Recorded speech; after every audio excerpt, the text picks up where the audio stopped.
Bon matin tout le monde, bienvenue en ce dimanche nuageux un peu. Que le Seigneur vous bénisse abondamment, que le Seigneur puisse rencontrer chacun de nos besoins. Seigneur, puisses-tu prendre la place ce matin au milieu de chacun d'entre nous? Seigneur, tu veux parler à nos cœurs dans ces temps que nous vivons, dans les temps que l'Église vit et que l'humanité vit. Seigneur, on a besoin de toi plus que jamais, Seigneur. Nous voulons te louer pour ce que tu es, toi, Seigneur Jésus. Alléluia. Nous voulons glorifier ton nom. Et on va commencer avec ce chant ce matin. Le Seigneur marche en avant. Le Seigneur marche en avant dans ma vie. Est-ce que le Seigneur marche en avant dans ta vie? Le Seigneur marche en avant au milieu de son Église, même si on ne sent pas réellement sa présence. Il est là, le Seigneur. Le Seigneur est toujours là avec son peuple. Amen. Le Seigneur marche en avant et son peuple est tout puissant. Et sa voix nous verrons sur toute la terre. Et en victoire à notre Dieu, nous sommes toujours victorieux. Aucun ennemi ne nous résistera. Car le Seigneur de ma vie, c'est Jésus. Les puissances et les ténèbres sont vaincues. Par ta force, Dieu nous rendra plus que vainqueurs. Le Seigneur marche en avant. Le Seigneur marche en avant. Et son peuple est tout puissant. Sa gloire nous verrons sur toute la terre. Et en victoire à notre Dieu, nous sommes toujours victorieux. Aucun ennemi ne nous résistera. Car le Seigneur de ma vie, c'est Jésus. Les puissances et les ténèbres sont vaincues. Par sa force, Dieu nous rendra plus que vainqueurs. Par sa force, Dieu nous rendra plus que vainqueurs. Le Seigneur marche en avant et son peuple est tout puissant. Sa gloire nous verrons sur toute la terre. Et en victoire à notre Dieu, nous sommes toujours victorieux. Aucun ennemi ne nous résistera. Car le Seigneur de ma vie, c'est Jésus. Les puissances et les ténèbres sont vaincues. Par sa force, Dieu nous rendra plus que vainqueurs. Par sa force, Dieu nous rendra plus que vainqueurs. Par sa force, Dieu nous rendra plus que vainqueurs. Est-ce que vous le croyez ce matin? Alléluia. Amen. Gloire à toi, Seigneur Jésus. Nous voulons te louer, exalter ton nom ce matin, glorifier ton nom, t'adorer de tout notre cœur, de toute notre âme, de toute notre force, de toute notre pensée. Alléluia. Car tu es le premier dans chacune de nos vies. Amen. Je rends gloire à ton nom, Jésus. Gloire à ton nom, Jésus. Car ton nom est grand et digne de louange. Je rends gloire à ton nom, Jésus. Gloire à ton nom.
Jésus, gloire à ton nom. Oh Jésus, car ton nom est grand et digne de louange. Oh, je rends gloire à ton nom. Jésus, gloire à ton nom. Jésus, car ton nom est grand et digne de louange. Je rends gloire à ton nom. Jésus, gloire à ton nom. Jésus, car ton nom est grand et digne de louange. Je rends gloire à ton nom. Jésus, gloire à ton nom. Jésus, car ton nom est grand et digne de louange. Je rends gloire à ton nom. Jésus, gloire à ton nom, Seigneur. Oh, gloire à ton Seigneur, alléluia.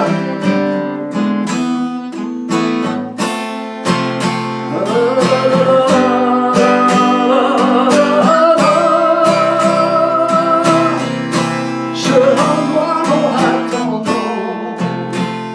Jésus, gloire à ton nom.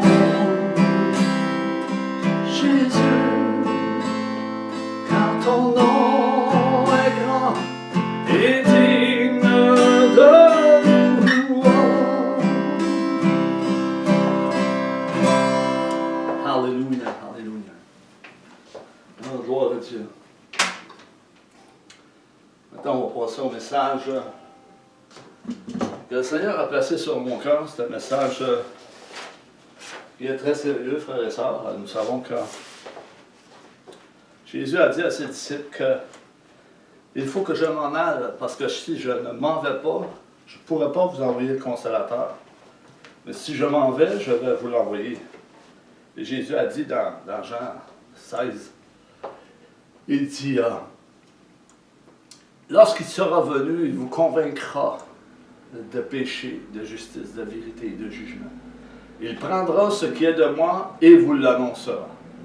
Jésus dit, il prendra, le Consolateur va prendre les paroles du Seigneur Jésus et il va les déclarer à son peuple, à son Église et aux nations. Et c'est à placer ce message comme ceci. Le Consolateur a parlé. Vous savez, le Saint-Esprit, qui est le Consolateur, a toujours parlé à l'Église. A toujours parlé à l'humanité en portant le salut pour les âmes qui se perdent. Pour qu'enfin qu'il ait la vie éternelle. Pour qu'il accepte le pardon. Et en se réconciliant avec Dieu. En se repentant d'un cœur sincère et véritable. En suivant et en marchant sur les traces de Jésus-Christ, sur son enseignement, sur ses instructions, parce que Jésus a laissé des instructions et son enseignement aux apôtres, aux disciples. Et il dit, allez, faites de toutes les nations des disciples. L'Esprit a toujours parlé à l'Église.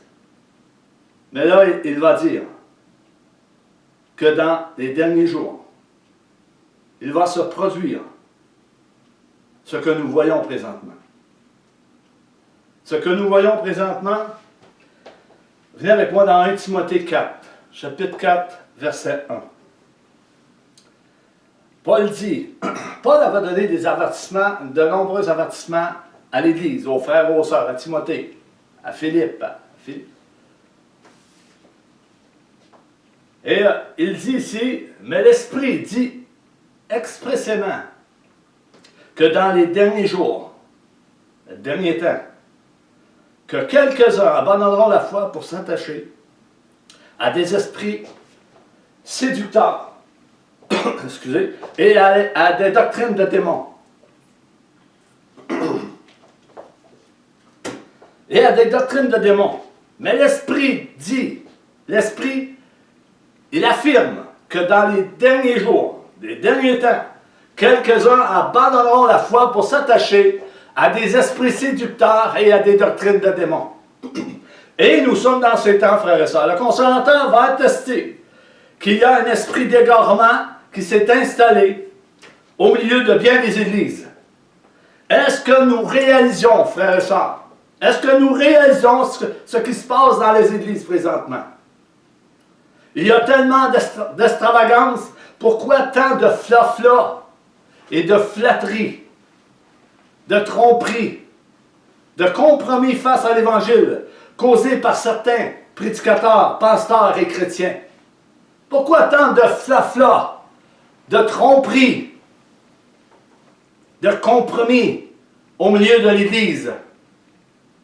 La question que nous pouvons nous poser, frères et sœurs, ce matin, et plusieurs d'entre nous devraient se poser ce matin. Pourquoi tant d'extravagance? Pourquoi tant de débordements charnels?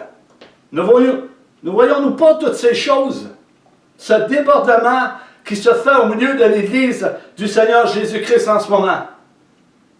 Pourquoi il y a tant d'hérésie, des paroles erronées, de fausses doctrines, des enseignements d'invention d'hommes, de toutes sortes, toutes ces choses qui sont là, frères et sœurs, est présente au milieu de l'Église.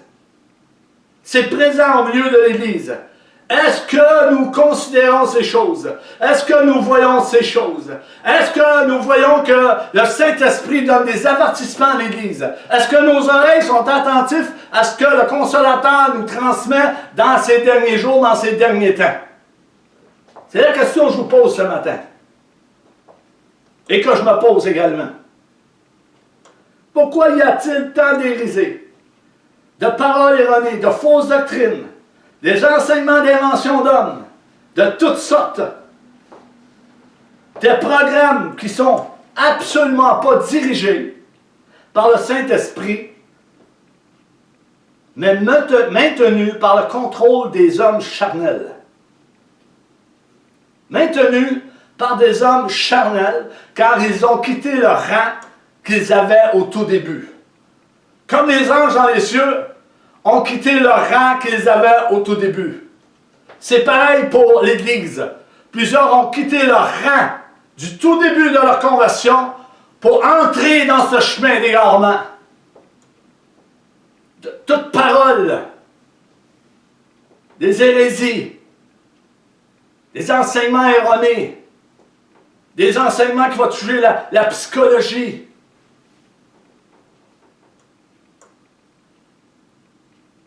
Est-ce que le peuple de Dieu est conscient? Est-ce que nous sommes conscients? Et sommes-nous étonnés de voir toutes ces choses au milieu de nous, frères et sœurs? Est-ce que nous sommes étonnés de voir toutes ces choses?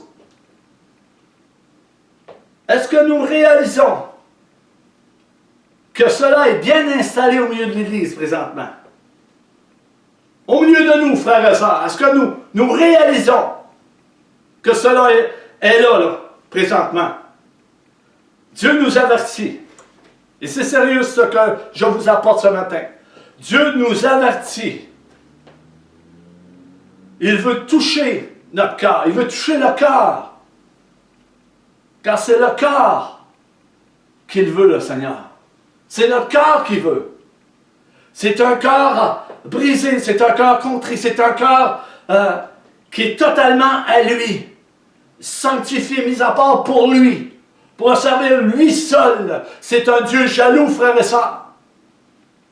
Il voit tout ce qui se passe en ce moment. Dieu, il n'est pas aveugle, puis il n'est pas sourd. Il savait que cette pandémie était là. Parce que c'est lui qui l'a permis pour éprouver son Église. Pour éprouver les habitants de la terre. Et il y a bien des choses qui vont se produire avant le retour du Seigneur Jésus-Christ, frères et sœurs. Bien des choses qu'on va regarder ensemble. Dieu nous avertit. Il veut toucher notre cœur. Il veut nous montrer son plan divin dans ces derniers jours. Il veut nous guider par le Consolateur qui nous parle, le Saint-Esprit qui parle à son Église dans les derniers jours. Nous voyons présentement, frères et sœurs, un effondrement de la foi au milieu de l'Église. Je répète, nous voyons un effondrement de la foi au milieu de l'Église. De l'espérance que plusieurs attendaient. Maintenant, ils sont dans la confusion, dans le désespoir, dans la déception, se demandant, mais qu'est-ce qui va se passer? Prêtez l'oreille au Consolateur. Prêtez l'oreille au Saint-Esprit. Prêtez l'oreille à ce que vous avez reçu dès le commencement. Prêtez l'oreille. L'Église a besoin d'être à l'écoute du Consolateur. Qu'est-ce que Dieu veut nous montrer? Qu'est-ce que Dieu veut nous dire exactement? À travers ce message, à travers ce qui se passe en ce moment. Qu'est-ce que Dieu veut nous montrer, frères et sœurs? Et laissez-moi vous dire qu'il y en a qui le voient, qu'est-ce qui se passe et qu'est-ce qui s'en vient. Ça va être dit dans les jours, dans les mois qui viennent. Le Saint-Esprit parle à l'Église. Comment on peut encourager le peuple de Dieu dans l'état où il est présentement? Le peuple de Dieu n'entend presque plus la voix de Dieu. La plupart n'entendent plus la voix de Dieu. Ils entendent leur propre cœur, leur propre enseignement, leur propre direction pour leur propre vente. C'est pas ça l'Évangile. Comment être dirigé par le Consolateur? Comment avoir la certitude que c'est le Consolateur qui nous parle? Que c'est le Seigneur qui nous parle? Et que c'est le Seigneur qui nous encourage? Nous édifier pour grandir. Et laisser totalement le Consolateur agir au milieu de l'Église, au milieu de chacun d'entre nous. Parce que le Saint-Esprit nous avertit. Il y a un danger qui court là au milieu de l'Église.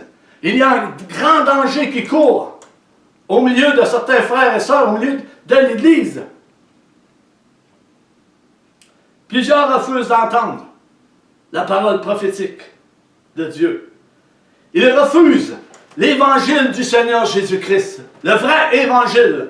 Plusieurs l'ont dilué pour se satisfaire eux-mêmes dans leurs entreprises d'église et de formation et toutes sortes de séminaires.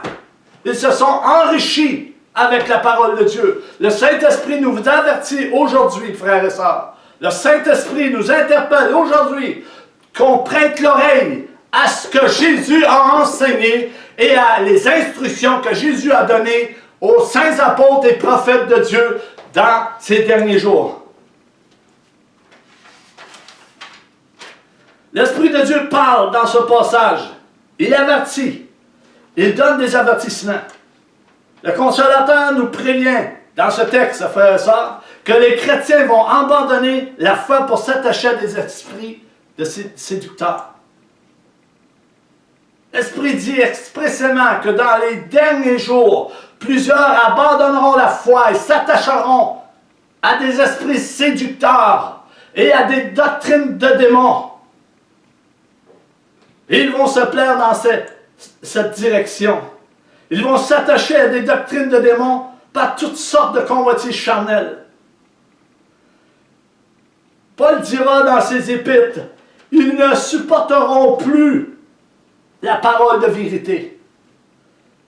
Ils ne supporteront plus d'entendre la parole de vérité. Les instructions que Jésus nous a laissées par le Saint-Esprit, le Consolateur. Venez avec moi dans 2 Timothée 4, versets 3 et 4. Et je l'ai prêché, et je vais le prêcher, car c'est très important que ça puisse entrer dans notre cœur, dans notre esprit, qu'on puisse reconnaître le vrai évangile du Seigneur Jésus-Christ, ces avertissements du Saint-Esprit qui nous parvient aujourd'hui. Verset 3. Car il viendra un temps où les hommes, il viendra un temps, et nous sommes dans ce temps, il viendra un jour, nous sommes dans ces jours de la fin, frères et sœurs. Il viendra un temps où les hommes ne supporteront pas la sainte doctrine, mais ayant la démangeaison d'entendre des choses agréables, ils se donneront une foule de docteurs, ils se donneront une foule de pasteurs qui parlent le même langage pour détourner les enfants de Dieu du vrai évangile et de la foi, pour les détourner de ça. Verset 4, ça nous dit, détourneront l'oreille de la vérité et se tourneront vers les fables. Écoutez bien, Paul dit, ils ne supporteront pas la sainte doctrine. Ils ne supporteront pas le vrai évangile. Qui veut dire? Le verbe veut dire, contient la nation de tenir bon. Ils ne tiendront pas bon dans l'adversité. Ils ne seront pas capables de vivre le vrai évangile dans l'adversité. Ils ne toléreront pas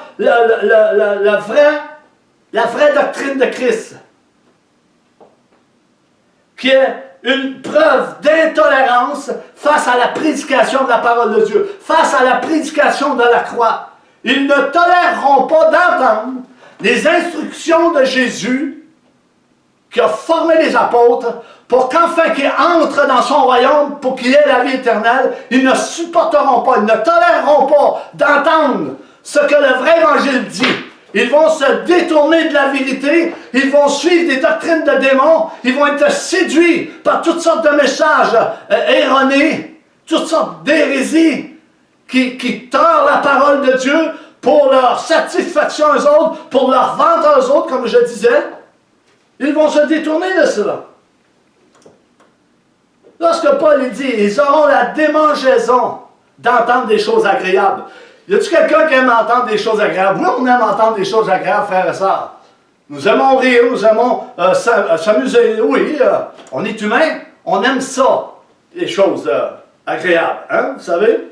Fait que Paul va dire, ils auront la démangeaison d'entendre des choses agréables dans leur propre désir. C'est leur désir d'entendre des choses agréables.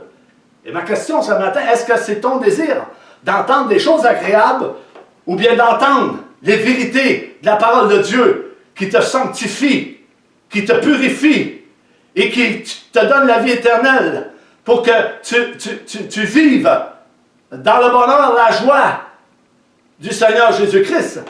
C'est ça ma question ce matin. Ces chrétiens vont se précipiter pour écouter des prédicateurs qui leur promettent les bénédictions de Dieu. Les bénédictions de Dieu. Moi, je veux être béni, moi, je veux être béni, moi, je veux être béni, moi, je veux avoir, moi, je veux avoir, moi, je veux avoir ci, moi, je veux avoir ça. Ils veulent avoir tout ça, frères et sœurs, en dehors du pardon et en dehors de la repentance. Dieu nous appelle à nous repentir dans ces derniers jours. Plusieurs.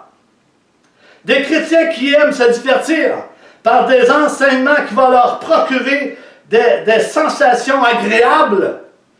Et cela donne une bonne image d'eux-mêmes. Ils recherchent des prédicateurs qui flatteront leurs propres désirs, leur propre personne. Ils souhaitent entendre des messages venant des hommes, des messages venant des hommes comme des humoristes aiment entendre des choses semblables. C'est ça que l'Église veut entendre présentement. Frère et sœur, le Saint-Esprit nous avertit. Il donne un avertissement à l'Église. Et c'est très sérieux. Et je vous encourage à partager cette vidéo. Si vous aimez vos frères et vos sœurs, c'est un avertissement du Saint-Esprit qui nous avertit ce matin de nous détourner des voies mauvaises qui sont là présentement. Parce que les jours sont mauvais. Et nous savons que les jours sont difficiles. Mais pour un enfant de Dieu, c'est formidable. Savez-vous pourquoi? Parce que ça donne un alerte que Jésus revient bientôt chercher son Église. Alléluia. Glory. Gloire à toi, Seigneur. Gloire à ton Seigneur. Nous pouvons voir que l'ennemi s'acharne contre le peuple de Dieu. Il ne cesse d'attaquer le peuple de Dieu. Il ne cesse d'attaquer les pasteurs. Il ne cesse de contrôler beaucoup de chrétiens hors la foi, en dehors de la foi et de la sanctification. Satan est là pour ravir la course des croyants, en les éloignant de la foi, du vrai plan de Dieu, par des esprits séducteurs. Et cela devient très dangereux, frères et sœurs, pour le chrétien. Cela devient très dangereux. Il y a peu qui lisent, peu qui prient, peu qui louent. La flamme est quasiment éteinte au milieu de l'Église. Matthieu 24, 23 nous dit ceci. Si quelqu'un vous dit alors, le Christ est ici, oui, il est là, ne le croyez pas. Le Christ est ici. On parle du Seigneur Jésus-Christ, il y a des prodiges et des miracles qui se produisent à cet endroit. Vous savez que le diable va faire des miracles et des prodiges également? Des faux chrétiens et des faux prophètes. Parce que le verset 24 nous dit, Jésus le dit, il le déclare lui-même, car il s'élèvera de faux Christ, disant m'appartenir, mais ils ne m'appartiennent pas. Je ne les connais pas. Ils se servent de mon nom pour séduire, essayer de séduire mes élus, mes fidèles, mes enfants. Alléluia. Il faut être alerte, frères et sœurs. Venez avec moi dans 2 Thessaloniciens 2, 3. L'apôtre Paul donnait des avertissements aux frères, constamment dans ses épîtres. Prenez garde à lui, n'allez pas là, prenez garde, retenez ce que vous avez reçu, soyez mes imitateurs, comme moi je le suis de Christ, soyez mes imitateurs. Il n'y a personne qui veut être imitateur de Paul. Ils ont même rejeté Paul au travers des enseignements. Ils disaient, Paul c'est du passé, Timothée c'est du passé, Jean c'est du passé, les apôtres c'est du passé. C'est pour ça qu'ils se donnent une foule de docteurs, une foule de pasteurs aimant entendre ce qu'ils veulent entendre. Ils ne veulent pas entendre les vérités bibliques, les vraies paroles que Jésus a apportées. Plusieurs ont refusé les paroles de Jésus, frères et sœurs. Jésus parlait sévèrement. Et plusieurs ont brouté le chemin. Ils sont partis. 2 Thessaloniciens 2, 3. Que personne ne vous séduise, d'aucune manière, personne. Car il faut que l'apostasie soit arrivée auparavant. J'en ai parlé souvent de l'apostasie.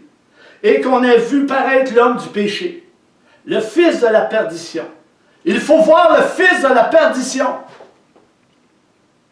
avant le retour du Seigneur Jésus-Christ.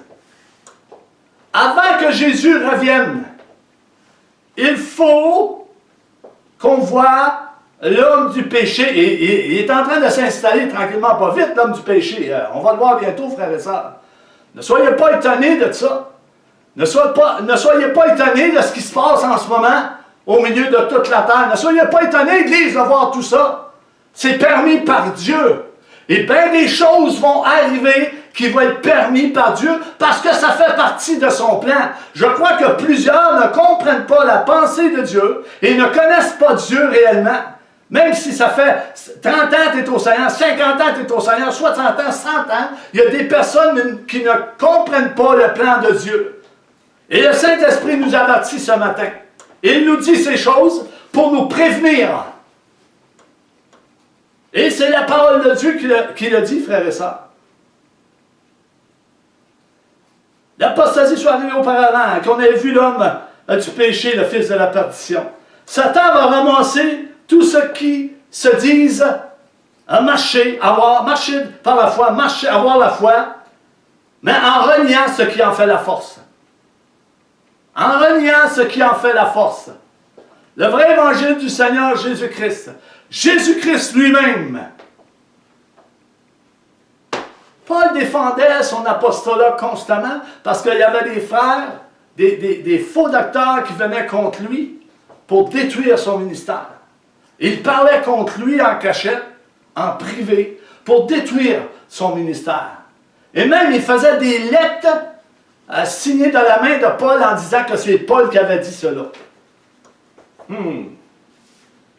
Venez avec moi dans 2 Thessaloniciens 2, 11, 12, 13.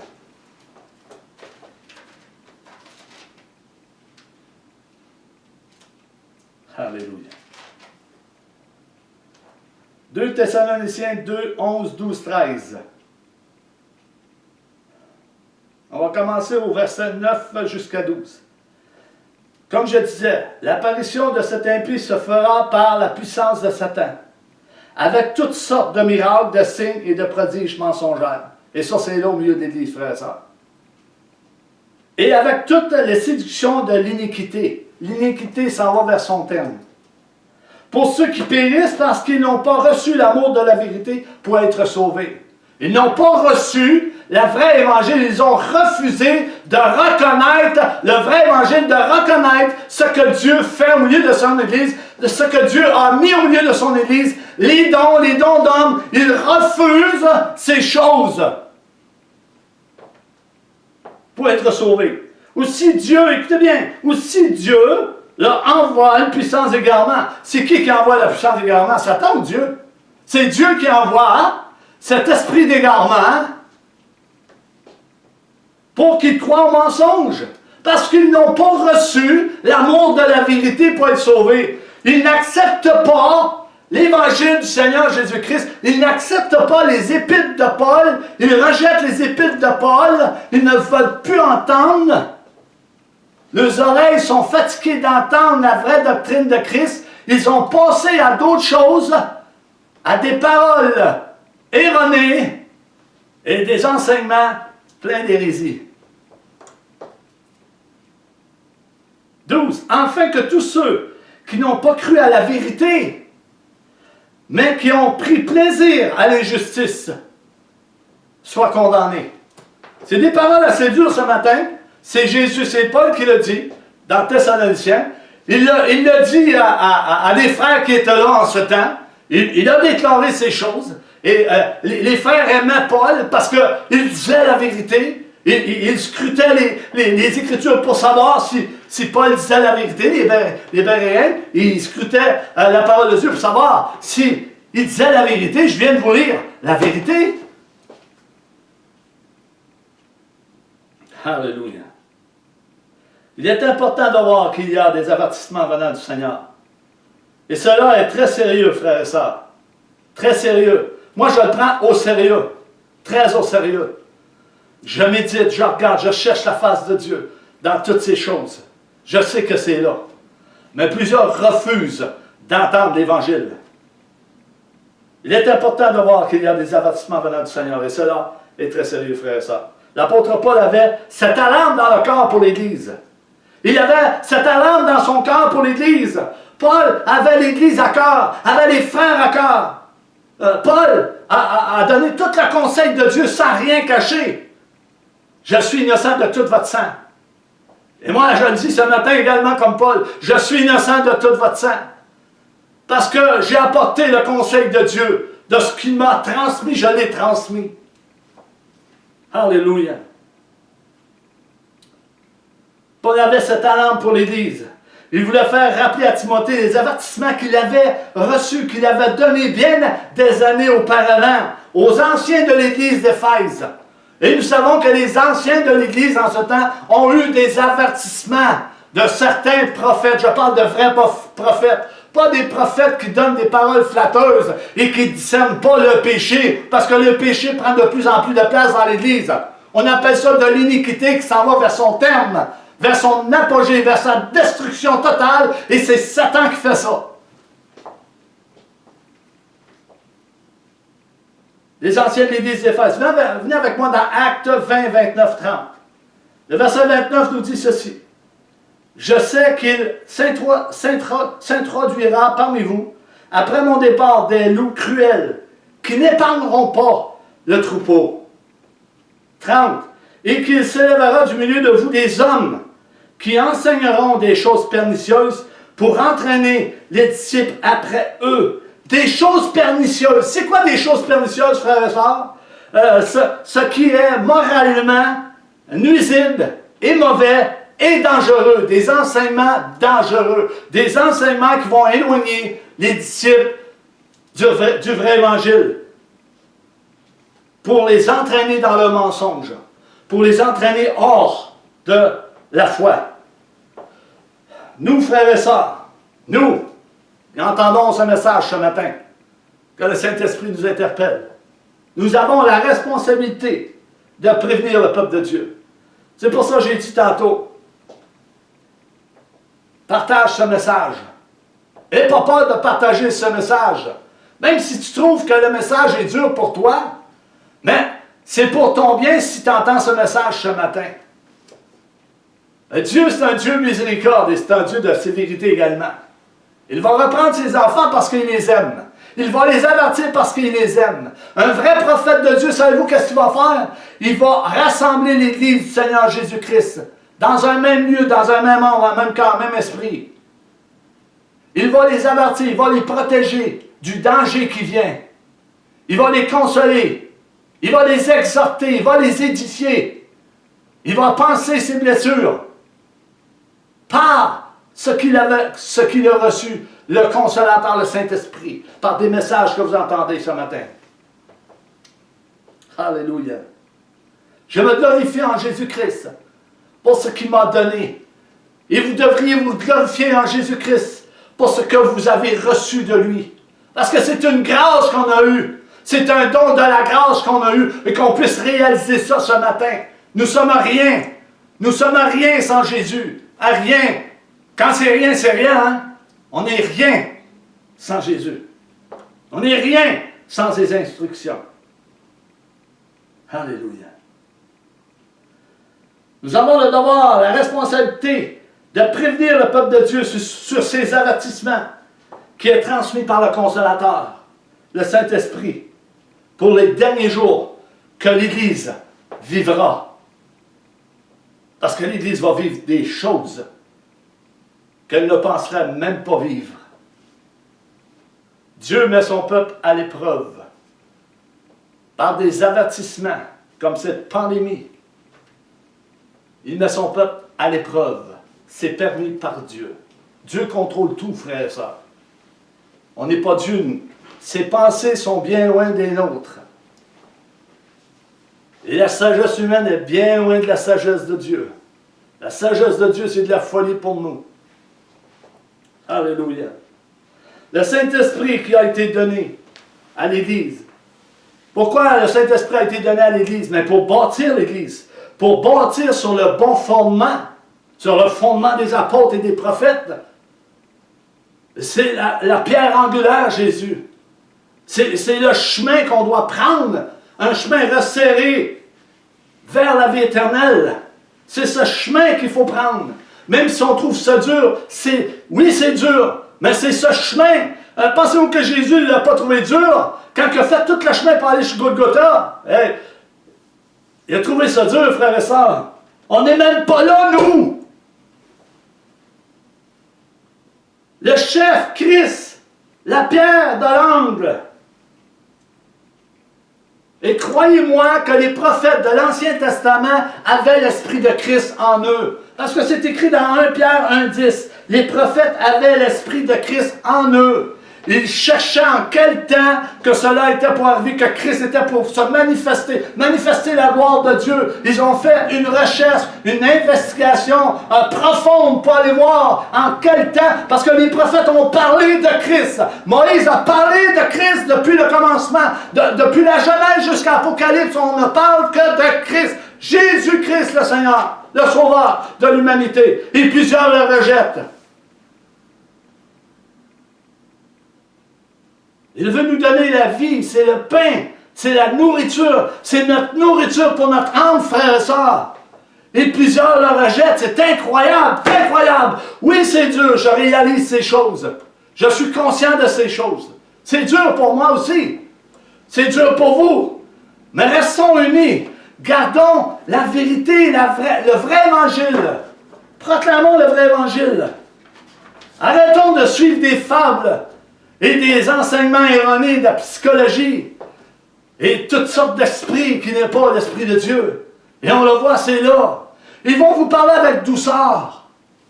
Il n'y aura pas d'avertissement parmi ces gens. Ils vont vous parler avec douceur. « Oh, Dieu est bon. Oh, Dieu est béni. Oh, Dieu est amour. Dieu est ci, Dieu est ça. » Mais là, quand que... Oui, Dieu est bon. On sait que Dieu est bon, puis Dieu est amour. Mais Dieu, quand il voit le péché, il n'aime pas le péché. Et n'est pas de dire qu'il n'y a pas de péché au milieu de l'Église. C'est plein. C'est plein, ça court comme des fourmis. Et pourquoi que c'est pas dénoncé? Mais c'est parce qu'ils ont fermé la voie au Saint-Esprit. Ils ont fermé la voie à l'Évangile. Ils ont passé à un autre Évangile, au lieu de garder le vrai Évangile. Et ça, c'est pour leur bien à eux autres. Ne se préoccupent pas de ceux qui sont autour d'eux. Parce que ils sont en autorité. Et il y a quelqu'un qui me demandait, justement, un pasteur, il dit, sur quelle autorité tu es, Marc-André? Je n'ai pas répondu, mais j'aurais pu lui répondre, l'autorité dans laquelle je suis sur l'autorité du Seigneur Jésus-Christ. Comme Paul. Sur quelle autorité Paul était? Quand il est allé sur le chemin de la mort, Jésus il lui a apparu. Il était sur l'autorité de Christ, parce que Christ lui a dévoilé ce qui devait arriver pour sa vie, et ça est arrivé la même chose pour moi. Et je me glorifie en Christ et je vous le dis. C'est comme ça que Dieu appelle les serviteurs. Pas en arrière d'un bureau, d'une chaise ou d'un local. Non, il appelle spirituellement une révélation directement de Christ parce que Jésus est vivant. Alléluia. Il vit dans nos cœurs. Vous savez, quelques pasteurs et frères dans le monde entier, ont la même pensée en ce moment. Sur cette direction, sur que le Saint-Esprit, le Consolateur, avertit l'Église. Et reçoit les mêmes instructions venant du Saint-Esprit, en donnant des avertissements pour les derniers jours. Il y a tellement de choses que nous voyons et que nous entendons dans ces derniers jours, frères et sœurs. Et cela est évident. Cela est évident que Jésus ne tardera pas à venir pour prendre les siens, pour prendre son Église. Cela est évident. Jésus va revenir chercher son Église. C'est évident. C'est évident, frères et sœurs. Alors, frères et sœurs, nous voyons dans ce monde aujourd'hui qu'il y a un esprit d'égarement qui est bien installé et agitant de fausses doctrines au milieu du peuple de Dieu. Un esprit de découragement, un esprit de confusion, de déception, un esprit de manipulation, un esprit de séduction, un esprit de rébellion, un esprit d'enchantement et de sorcellerie, un esprit de contrôle qui affecte en grande partie l'Église du Seigneur Jésus-Christ. Et il y a des hommes qui doivent se lever, des femmes, des prophétesses, des prophètes doivent se lever, de vrais disciples de Dieu doivent se lever et dénoncer ces choses. Pour qu'enfin, que le peuple de Dieu soit restauré, soit uni et rejette ces choses. Parce que la plus grande partie vivent encore sur la servitude des hommes. Laissez-moi vous dire ceci. Ils vivent encore sur la servitude des hommes. Moi, mon autorité, c'est Christ. Mais je dois être redevable. On doit être redevable les uns les autres. Les frères les uns les autres. Il n'y en a pas un plus grand que l'autre. Nous sommes tous égales devant Dieu. Même s'il y a des dons spécifiques que Dieu a placés au milieu de l'Église pour le perfectionnement des saints, pour devenir à la stature parfaite de Christ, ces ministères ont été placés là pour cela. Pas pour d'autres choses. Pour cela. Pour l'unité du corps de Christ. Puis pour avoir l'unité du corps de Christ, il faut avoir la repentance. Il faut se repentir. Il faut avoir le pardon dans le cœur. Alléluia. Alléluia. Cette réalité qui est là présentement, que tu le veuilles ou non, frères et sœurs, c'est bien là. Et c'est un mouvement spirituel, subtil, qui est à l'œuvre dans ces derniers jours, en ce moment. Beaucoup d'ouvriers ont ouvert la porte, ont ouvert des brèches à l'ennemi, au milieu de l'Église, pour se satisfaire eux. Est-ce qu'ils l'ont fait volontairement et consciemment? Ça appartient à Dieu. Mais le Saint-Esprit nous avertit aujourd'hui. Je termine avec ça. C'est pourquoi nous verrons de plus en plus un revirement comme un détournement dans la vie de plusieurs chrétiens. Plusieurs chrétiens vont se détourner et se détournent présentement du vrai évangile pour s'attacher à toutes sortes de doctrines de démons et de séducteurs par des paroles erronées et des hérésies de toutes sortes pour éloigner l'enfant de Dieu de la foi, d'éloigner l'enfant de Dieu de la parole de vérité, de la doctrine de Christ. Je vous encourage ce matin à revenir, à vous repentir et à revenir à la base. À la base. Gloire à Dieu, je vous laisse là-dessus. Que Dieu bénisse ce qui a été dit, que ce qui a été dit puisse entrer profondément dans le corps et que le Saint-Esprit puisse vous convaincre de ce message, de cet avertissement qui est dit dans les derniers jours, dans les derniers temps, parce que c'est réellement là, frères et sœurs. Je vous encourage aussi à partager. N'ayez pas peur de partager ce message. Si vous n'avez pas de partager ce message, ça vous prend, et il faut vous affermir un peu plus dans la foi au Seigneur Jésus-Christ. Que Dieu vous bénisse et passez un beau dimanche en sa présence. Amen.